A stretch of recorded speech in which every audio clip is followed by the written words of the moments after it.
오래전에 한 장로님과 상담을 하게 되었습니다.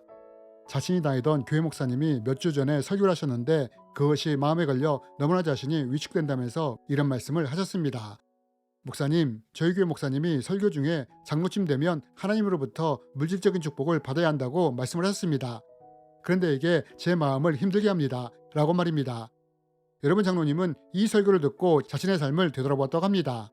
그리고 자신에게 물질적이든 다른 것이든 내놓을 것이 없는 것을 보면서 마음이 위축되었다고 했습니다. 여러분, 세상은 우리가 얼마나 가졌느냐, 얼마나 배웠느냐, 어느 위치에 있느냐, 무엇을 하고 있느냐와 같은 것으로 사람을 평가합니다. 그리고 우리도 이런 관점으로 다른 사람을 평가하고 때때로 우리 자신도 이런 관점으로 평가하곤 합니다. 어쩌면 세상에서는 이런 관점으로 사람을 평가하는 것이 너무나 당연한 것인지 모르겠습니다. 그렇다면 여러분, 이것이 세상의 일반적인 관점일지인데 하나님은 과연 어떤 관점으로 사람들을 보실까요? 이번 시간에는 하나님이 이런 세상의 관점이 아니라 어떤 관점으로 사람을 보시는지에 대해 함께 배우기 원합니다. 여러분, 저도 오래전에는 삶에 대해 비관적인 태도를 가지고 있었습니다. 왜냐하면 세상의 관점으로 볼 때 저에게는 딱히 내놓을 만한 것이 없었기 때문입니다. 세상의 관점으로 볼 때 쌓은 것도 가진 것도 높인 것도 없기 때문입니다. 이것은 지금도 마찬가지지만 그러나 지금은 이런 것들 때문에 위축되지도 열등감을 가지지도 않습니다. 왜냐하면 이제는 세상의 관점이 아니라 하나님의 관점으로 나를 보고 사람을 보고 세상을 보기 때문입니다. 여러분, 우리가 세상의 관점으로 우리를 볼 때는 위축되기 쉽고 초라해지기 쉽습니다. 그러나 우리가 분명히 알아야 할 것 중에 하나는 하나님은 절대로 이런 관점으로 우리를 보시지 않는다는 것입니다. 그럼 여러분, 하나님은 과연 어떤 관점으로 우리를 보실까요? 이제부터 하나님이 사람을 보실 때 어떤 관점으로 보는지에 대한 중요한 두 가지 요소에 대해 말씀드리기 원합니다.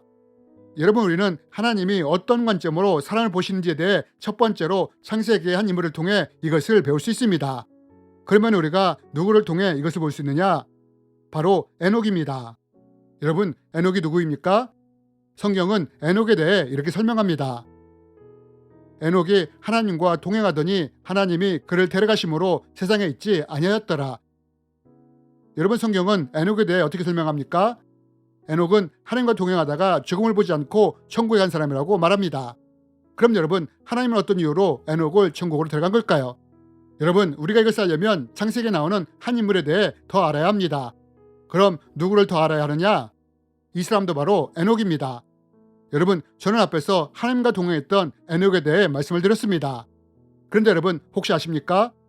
이렇게 하나님과 동행한 에녹이는 반면 오히려 하나님의 명령에 불순종하고 대적하는 이름으로 사용된 에녹이라는 사람이 또 있다는 것을 말입니다. 그러면 이 에녹은 어디에 있느냐? 우리는 이 에녹을 창세기 4장을 통해 볼 수 있습니다. 가인이 여호와 앞에서 떠나서 에덴 동쪽 노 땅에 거주하더니 아내와 동침함에 그가 임신하여 에녹을 낳은지라. 가인이 성을 쌓고 그의 아들의 이름으로 성을 이름하여 에녹이라 하니라. 여러분, 성경은 창세기 4장에 나오는 에녹에 대해 어떻게 설명을 합니까? 이 에녹은 가인이 낳은 아들로서 가인이 성을 쌓고 그 성 이름을 에녹성이라고 불렀다고 합니다. 그러나 여러분, 우리가 여기서 한 가지 주목할 것이 있습니다. 그것은 가인이 동생이었던 아벨을 죽인 후에 어떤 벌을 받게 됐는지를 알아야 합니다. 여러분, 가인이 아벨을 죽였을 때 하나님은 이 죄의 벌로 가인으로 하여금 어떤 삶을 살라고 하셨습니까? 하나님은 가인에게 세상을 떠돌며 사는 유리하는 자가 되라고 하셨습니다. 그러나 여러분, 이런 벌을 받은 가인이 나중에 어떻게 하느냐? 떠도는 것이 아니라 성을 짓고 정착했다는 것입니다. 그리고 그 성 이름을 에녹성이라고 지었다는 것입니다.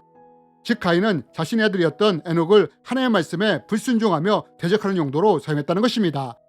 반면 창세기 5장의 셋의 후손이었던 에녹은 하나님과 동행하는 삶을 살았다는 것입니다. 그리고 이 에녹은 이렇게 하나님과 동행하다가 죽음을 보지 않고 천국으로 가게 되었다는 것입니다. 그렇다면 여러분, 하나님이 자신과 동행했던 에녹에서 보았던 가장 중요한 것은 무엇이었을까요? 여러분, 우리는 이것을 히브리서 말씀을 통해 볼 수 있습니다. 믿음으로 에녹은 죽음을 보지 않고 옮겨졌으니 하나님이 그를 옮기심으로 다시 보이지 아니하였느니라. 그는 옮겨지기 전에 하나님을 기쁘시게 하는 자라는 증거를 받았느니라. 여러분, 하나님이 사람을 볼 때 가장 중요하게 보는 것이 뭔지 아십니까? 그것은 바로 믿음이라는 것입니다. 하나님은 세상에서 얼마를 쌓았느냐, 얼마나 높아졌느냐, 얼마나 가졌느냐로 사람을 보는 것이 아니라 하나님을 믿고 의지하며 동행하는 믿음이 있었느냐, 없었느냐를 가장 중요한 것으로 보신다는 것입니다. 여러분, 하나님과 동행한 에녹에게는 이것이 있었지만 하나님의 명령에 불순종하며 대적하는 일을 보였던 에녹에게는 이것이 없었던 것입니다. 여러분, 에녹성에는 악기를 다룰 수 있는 예술가도 있었고 쇠를 다룰 수 있는 기술자도 있었습니다. 이런 것들로 인해 세상 사람들로부터 인정을 받았었을 수도 있습니다. 그러나 하나님은 이러한 세상의 가치로 사람을 평가하는 것이 아니라 믿음을 통해 사람을 평가하신다는 것입니다. 여러분, 이것이 세상과 다른 하나님이 우리를 보시는 관점이라는 것입니다.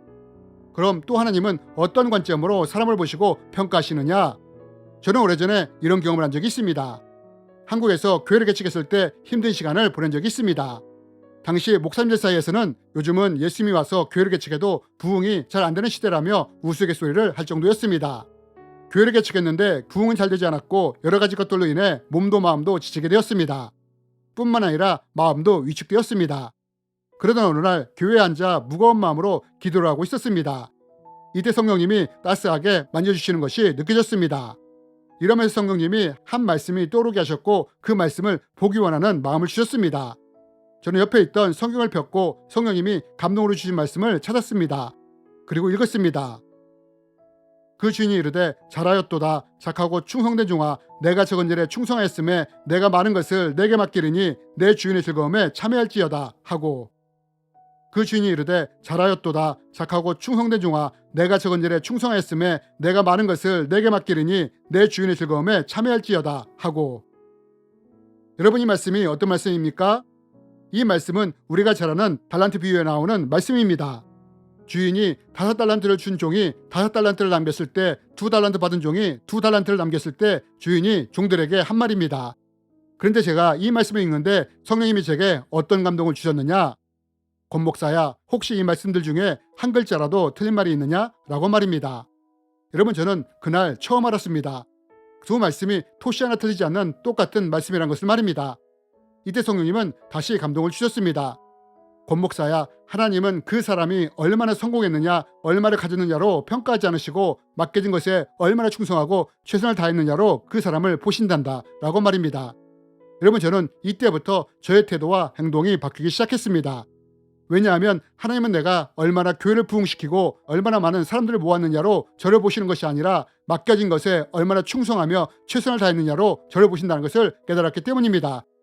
여러분, 우리는 자신들도 모르게 착각하는 것들이 있습니다. 그것은 많은 분들이 하나님이 유명한 목사님을 더 인정할 것이라고 생각한다는 것입니다. 그러나 여러분, 과연 그럴까요? 그렇지 않다는 것입니다. 여러분, 우리는 성경에서 제대로 사역조차 펼쳐보지 못하고 죽은 사람을 찾아볼 수 있습니다. 그 사람이 누구입니까? 바로 세례 요한입니다.